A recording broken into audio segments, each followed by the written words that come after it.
السلام عليكم ورحمة الله وبركاته. أهلا وسهلا بكم طلابنا الغوالي بالمبادرة التعليمية يلي أطلقتها الكفاءات التنموية، وهي الدورة التعليمية المكثفة المجانية أونلاين لطلاب التواسع المنهاج السوري. أهلا وسهلا بكم.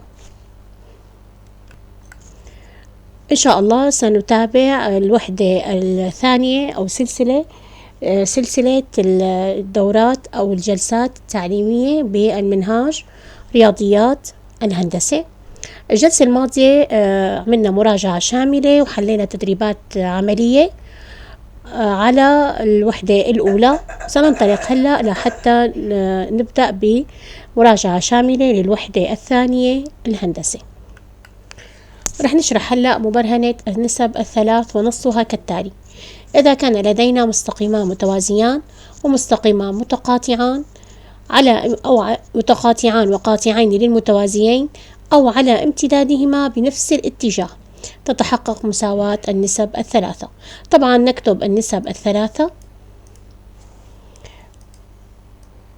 بهذه الطريقة: المثلث الكبير أو الصغير طبعا لا فرق، المهم نضع رؤوس المثلث الكبير بالسطر الأعلى للجدول، والمثلث الثاني أو المثلث الصغير نضعه بالسطر الثاني بهذا الجدول يلي أمامنا.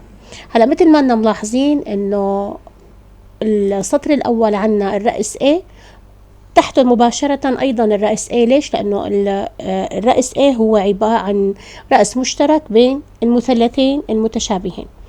هلا منحط A B C، تحت البي لاحظوا انه حطيت الام. هلا ام هي والبي والام متواجدين على مستقيم واحد، هذا اللي انا بدي انتبه له.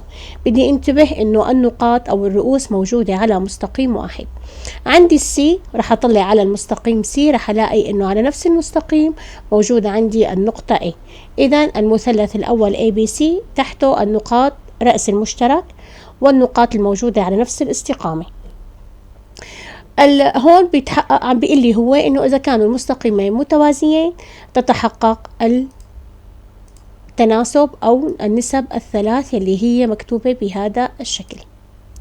اذا عندي ABC المثلث الاول وتحته عندي المثلث الثاني AMN.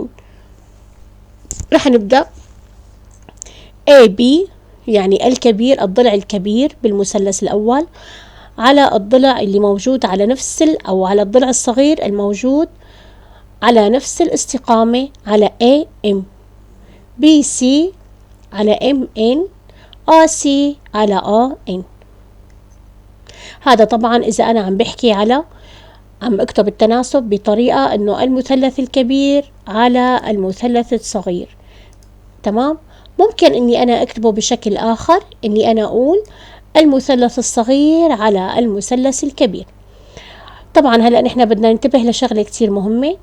أنا لما عم بكتب الكبير على الصغير فأنا عم بحكي عن تكبير، ولما بكون عم بكتب الصغير على الكبير فأنا بكون عم بحكي عن تصغير. هاي الشغلة كتير نحن بدنا ننتبه لها. طبعا التشابه يحافظ على قياس الزوايا ويحقق تناسب الأضلاع. هاي شغلة كمان بدنا كتير ننتبه لها. لما أنا بكون عم حط المثلث الكبير على المثلث الصغير بكون أنا عم بحكي عن نسبة تكبير مثل ما اتفقنا، مثل ما حكينا. ولما بكون أنا عم حط المثلث الصغير على المثلث الكبير بكون أنا عم بشتغل على نسبة تصغير. إذن الحقيقة هاد أنا بحطه هون مباشرة، بقول الكبير على الصغير وبحط التناسب. برجع لهون الصغير هالمرة على الكبير وبحط التناسب. كمان في شغلة كتير هلأ رح ندرس هذا ثابت التناسب، الحالات الثلاثة تبعه ورح ندرسها ونشوف إلى ماذا تؤدي. في حال كان K أكبر من الواحد، عفوا في حال كان K أصغر من الواحد فالتشابه بيكون تصغير. طبعا هذا كيف بحصل عليه أو كيف بوصل له؟ لما بكون أنا حاطة المثلث الصغير على المثلث الكبير فبيكون عندي ثابت التناسب أصغر من الواحد. إذا كان ثابت التناسب أكبر من الواحد فبيكون التشابه تكبير. كيف أنا هذا بقدر أحصل عليه؟ لما أنا أضع المثلث الكبير على المثلث الصغير، فطبعا إجباري رح يكون ثابت التكبير أكبر من الواحد. هذا طبعا بيوصلني انه يكون في تشابه. طبعا من خواص التشابه هي كتير بدنا ننتبه لها، انه التشابه يحافظ على قياس الزوايا ويحقق تناسب الاضلاع. طيب اذا كان k يساوي 1، هون تحول التشابه الى تطابق. ماذا يعني؟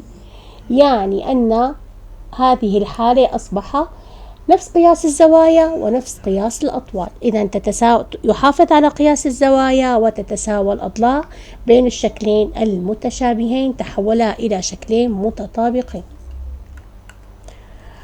طيب هلا نحن شو بتفيدنا مبرهنة النسب الثلاث؟ نستفيد منها بإيجاد أطوال أضلاع المثلثات المتشابهة.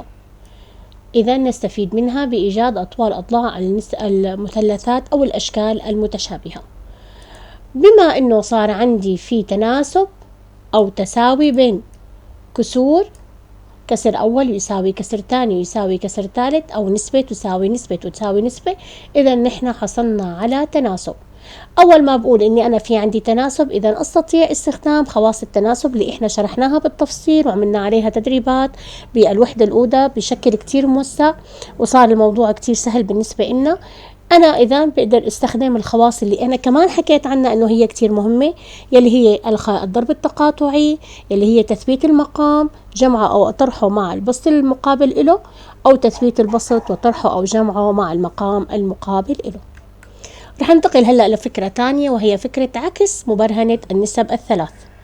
هيك نص بالضبط: إذا كان لدينا مستقيمان متقاطعان والنسب الثلاثة متساوية، كان المستقيمان متوازيان. إذا هي المبرهنة أنا بقدر، أو هي المبرهنة أو عكس مبرهنة النسب الثلاث، أنا بقدر كمان استفيد منها لحتى أنا أثبت توازي المستقيمات. طيب طلابي الغاليين، أكيد نحن بنعرف إنه في عنا أكثر من طريقة أو أكثر من مبرهنة بقدر أثبت فيها إنه المستقيمات متوازية. رح نعدد غالبها. أولا في عندي حتى أثبت مستقيمان متوازيان، عندي مثلا أول مبرهنة أن العمودان على مستقيم واحد متوازيان. أيضا القطعة الواصلة بين منتصفي ضلعين توازي الثالثة وتساوي نصفها.